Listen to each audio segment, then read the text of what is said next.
আসসালামু আলাইকুম। বিদায়, কিংবদন্তির বিদায়। লুকা মদ্রিচ, নেইমার জুনিয়রের পর বিদায় নিলেন ক্রিস্টিয়ানো রোনালদো। স্পেনের বিপক্ষে 1-0 গোলে হেরে গিয়েছে পর্তুগাল এবং এই হারের মধ্য দিয়ে কিন্তু একজন কিংবদন্তির বিদায় নিশ্চিত হয়েছে ক্রিস্টিয়ানো রোনালদো।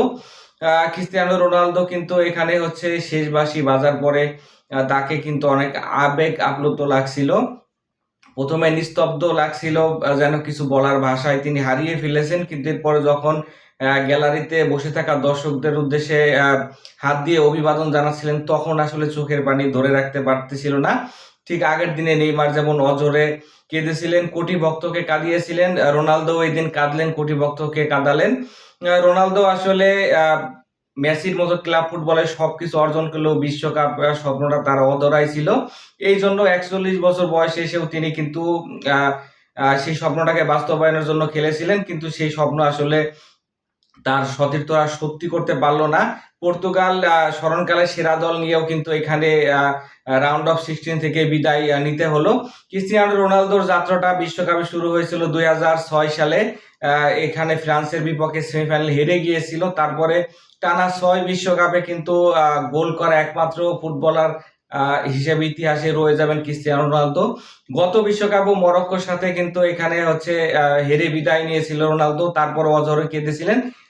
আজকেও তিনি কাঁদলেন এবং কোটি ভক্তকে কাঁদালেন। ক্রিস্টিয়ানো রোনালদো মেসির সাথে যে চিরপ্রতিদ্বন্দ্বিতা আমরা দেখে আসছি বছরের পর বছর ধরে, সেটা হয়তোবা দেখতে পাবো না। মেসি হয়তোবা এই বিশ্বকাপ থেকে অবসর নিবেন, কিন্তু তারা হৃদয়ের মণিকোঠায় রয়ে যাবেন কিন্তু ফুটবল প্রেমীদের। ক্রিস্টিয়ানো রোনালদো যখন অবসর নিচ্ছেন, তখন কিন্তু ইতিহাসের সর্বোচ্চ গোলদাতা তিনি রয়েছেন। ফুটবলের, আন্তর্জাতিক ফুটবলের সবচেয়ে বেশি গোলের মালিকও তিনি। তার কাছাকাছি রয়েছেন লিওনেল মেসি। মেসি হয়তো এই বিশ্বকাপ খেলে অবসান নেবেন। ক্রিস্টিয়ানো রোনালদো কিন্তু এখানে সর্বোচ্চ হয়েই থাকবেন। কে কখন আবার ক্রিস্টিয়ানো রোনালদোর রেকর্ড ভাঙে, আসলে সেটা ইতিহাসের পাতায় নাই হয়তো তোলা থাক। রোনালদো এই বিশ্বকাপে খেলবেন এটাই কিন্তু একটু অবাক লেগেছিল, কারণ অনেকে 2022 বিশ্বকাপে তার শেষটা দেখে ফেলেছিল। 41 বছর বয়সে রোনালদোর খেলা এবং তার স্কোয়াডে রাখা নিয়ে অনেক সমালোচনা হচ্ছিল। রোনালদো কিন্তু তার নামের প্রতি সুবিচার করতে পারেনি। প্রথম ম্যাচে নিষ্প্রভ থাকার পরে জোড়া গোল করেছিলেন এবং গত ম্যাচে কিন্তু এখানে হচ্ছে রোনালদো নকআউট পর্বে প্রথম গোল পেয়ে যায়। কে জানতো সেই গোলটাই কিন্তু বিশ্বকাপে তার শেষ গোল হতে যাচ্ছে। রোনালদো আসলে হেরে যায়নি, কারণ কিংবদন্তিরা কখনো কিন্তু হেরে না যায়, হারতে পারে না। হয়তোবা বিশ্বকাপ জিতেনি, কিন্তু বছরের পর বছর ধরে যেভাবে ধ্রুপদী লড়াই ছিল মেসির সাথে, অবশ্যই মেসির পাশাপাশি সর্বকালের সেরা তালিকায় কিন্তু এখানে হচ্ছে ক্রিস্টিয়ানো রোনালদো থাকবেন। কে সেরা, মেসি না রোনালদো, এই বিতর্ক আসলে চলমান চলবে। যার যার ফ্যান তার কিন্তু সাপোর্ট করবে, কিন্তু ক্রিস্টিয়ানো রোনালদো ডেডিকেশন এবং হচ্ছে তার পরিশ্রম দিয়ে দিয়ে ফুটবল বিশ্বে যে জায়গাটা অর্জন করে রেখেছেন, সেটা কিন্তু অনন্তকালই রয়ে যাবে। গতকালকের ম্যাচে যদি ফিরে আসি, এখানে হচ্ছে পর্তুগাল স্পেনের ম্যাচ যেমন হাড্ডাহাড্ডি কাউন্টার অ্যাটাক হওয়ার কথা ছিল, তেমন কিন্তু হয়নি, কিছুটা নিষ্প্রভ হয়েছে। আমার কাছে মনে হচ্ছিল দুই দল চেয়েছিল এক্সট্রা টাইমে যাক, টাই ব্রেকারে যাক, তারপর রেজাল্ট হোক।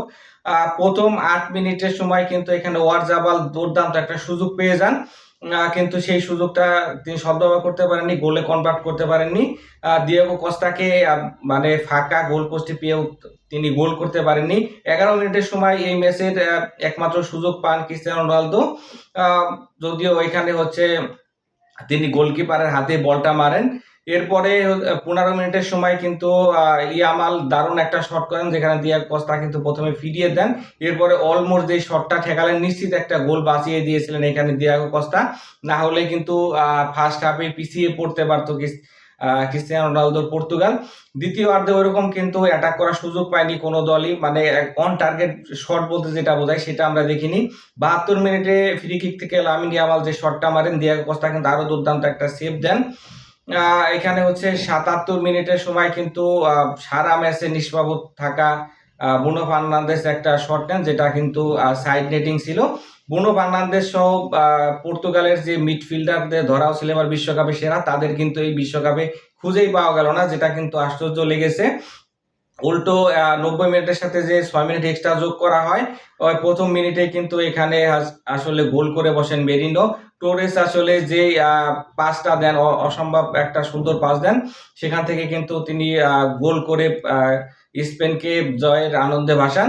ক্রিস্টিয়ানো রোনালদোর তখন কিন্তু ওই ব্যক্তি দেখে বোঝা যাচ্ছিল তিনি হয়তো ডিফেন্ডারকে বলতে চাচ্ছিলেন যে এখান থেকে কিভাবে গোল হলো, আর 5 মিনিট হলেই হয়তো এখানে এক্সট্রা টাইমে যেত, পেনাল্টিতে যেতে পারতো ম্যাচটা। যাই হোক, শেষ পর্যন্ত সেটা সম্ভব হয়নি। স্পেন কিন্তু কোয়ার্টার ফাইনালে চলে গেল। পর্তুগালের কিন্তু আরো একটা বিশ্বকাপ ব্যর্থতা নিয়েই বিশ্বকাপ শেষ করতে হলো এবং ক্রিস্টিয়ানো রোনালদোর ক্যারিয়ার আসলে এখানে শেষ হয়ে গেল।